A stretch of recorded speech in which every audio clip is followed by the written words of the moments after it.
How's it going, YWC? Guy on the internet who doesn't like reviews here. Review of NXT. Sorry about that. WWE NXT, because you fanboys think NXT is run by itself and not WWE. Anyway, this NXT was, I want to say it was pretty good. It has some pretty good matches, but for the most part, it's the standard NXT. I'm not gonna say slop, but 2-3 minute matches. That's not discrediting NXT.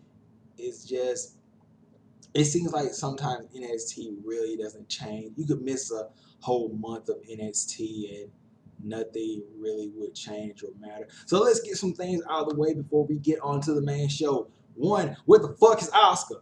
Where is Asuka? She's the NXT Women's Champion. Sorry, that Kana. Where's Kana? Where's Asuka? She's the Women's Champion. I need her on television. She's the greatest female wrestler going today, and she's your Women's Champion. Where the fuck is she? Where is she? Where's Asuka? Anyway, haven't seen her since she won the belt. Well, we haven't seen her enough. We need more fucking Asuka. And anyway, Finn Balor will be challenging the NXT champion Samoa Joe at the next NXT takeover in a first ever steel cage on NXT. I really like the feud that Samoa Joe and Baylor have been having. I don't know why NXT fanboys are getting so hyped about it. It's the first time they're having an NXT. Look, calm down. It's a steel cage, bro. It's a steel cage. Not saying the match won't be good, but calm down. It's a steel cage. Like, they're not breaking any new ground about them having a steel cage. Although it is great how they're setting it up. They had all these feuds and nothing can contain them besides a steel cage. So that's good on NXT's part. So let's get into the show. First match, Blake and Murphy with Alyssa Bliss versus Austin Aries and his mystery partner, Bobby. No. It would have been cool though, and I think that would have broken the internet because for some reason, guys going to work somewhere else is news. Like, I don't get that. But anyway, it's Shinsuke Nakamura. And this match, oh boy, completely dominated by Shinsuke. He was just laying in knees and leg strikes to Blake and Murphy. It became his match, just his masterpiece. He ends up winning the match for his team with the Bombay knee.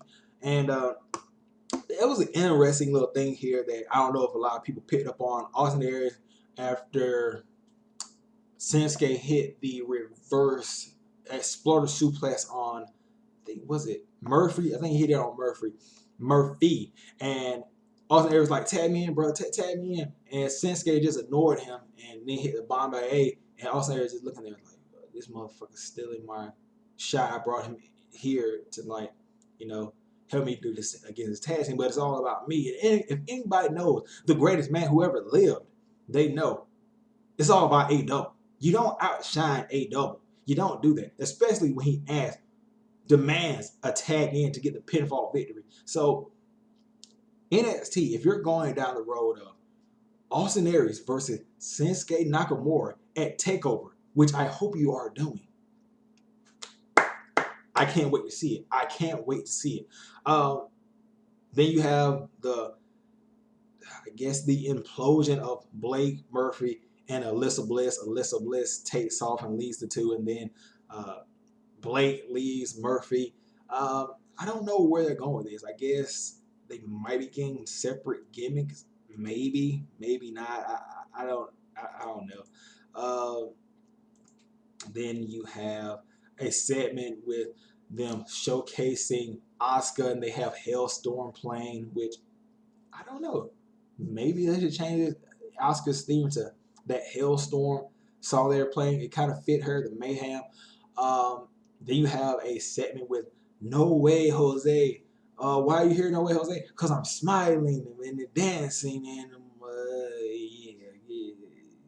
yeah. Anyway, then you get Carmella. And Carmella in the segment where she's talking about how Big Cass is on the main roster and he main evented Raw, kinda main evented Raw. But she answered the question of why she's still in NXT and Big Cass and Enzo are the main roster. She simply says that she wanted to stay in NXT because she wanted to be the NXT Women's Champion, which is I like that. It's a nice touch. It kind of puts over the NXT Women's Champion that Carmella would forego her chance to go to the main roster just to have a chance or chances to become NXT Women's Champion. So that's a nice little touch.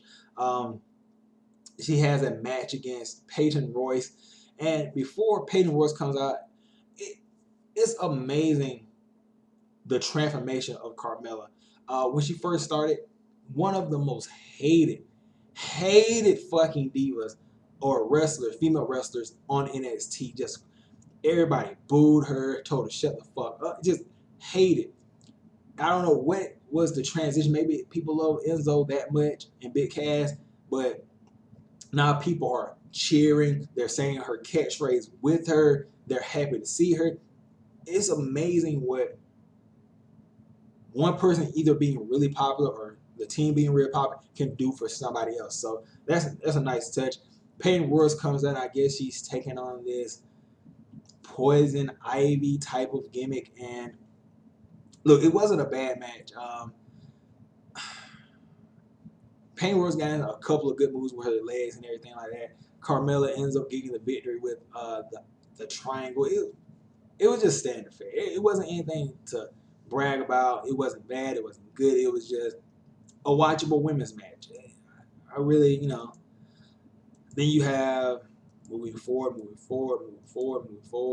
You get Johnny Gargano and Tommaso Ciampa versus I forgot the names. Oh my god, I don't want to say jobbers because Danny Burch and a jobber. I think that's the best way to put it. They didn't get in any offense against Gargano and Ciampa and Gargano ended up winning the match with a combination super kick, running knee to the back of the head on the jobber. I don't know his name. Zach, a jobber. Let's just leave it at that. A zobber. What's a zobber? Anyway, moving on next, you get the announcement of at NXT Takeover, the Revival challenging American Alpha. My excitement, folks. That's my excitement right there. Look at it.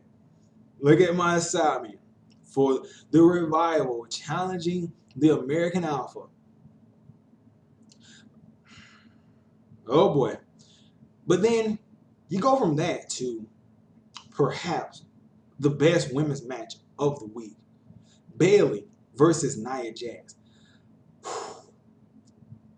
I like this match. Complete dominance from Nia Jax.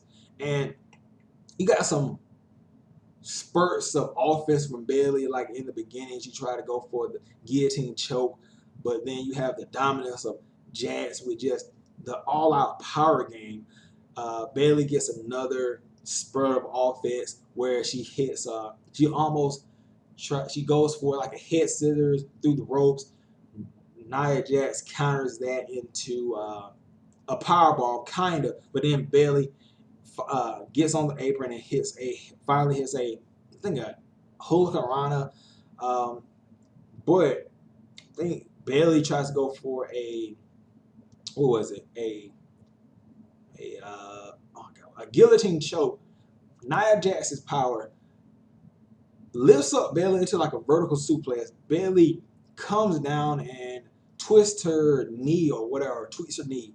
And Nia Jax, while the referee is attending to Bayley, runs at Bayley full force into the corner and then drops a leg drop on Bayley's leg and then hits a leg drop to Bayley on Bayley's head and wins the match 1, 2, 3. A very good match. You people, you need to see this. Like, I'm not a big fan of Bayley wrestling wise, but if she wrestles the right person, it can be magical.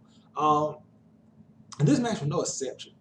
But Nia Jax, it's a weird win too, because Bayley, after, sorry about that, water break. Stay hydrated, my commentator friends.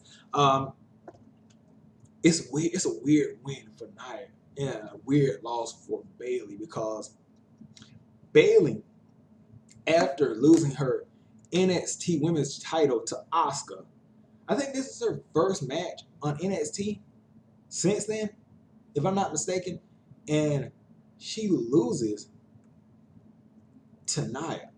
I've never seen that. I've never seen like a babyface after losing their title just lose to somebody like that. Now that's different. I'll give NXT their props about that, and it's kind of logical.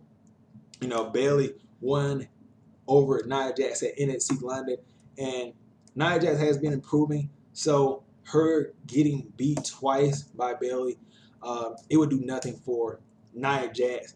It would kind of help Bayley, but it helps Nia Jax more getting this victory. So it was a solid show, but the main event saved this show. I was just gonna say it was just another ho-hum NXT blah blah blah matches, but if you just skip past everything, yes, I know the Shinsuke Nakamura and Austin Aries tag teaming up was like a dream match, but let's be honest, they beat Blake and Murphy in less than 3 minutes. Is that really something we're going to just clap for?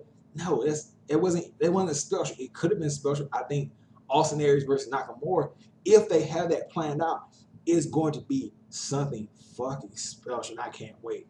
But Bayley versus Nia Jax, that's what a women's match should be. I love that match. I can't stop gloating about that match. I may watch that match again. I usually don't watch matches on NXT twice.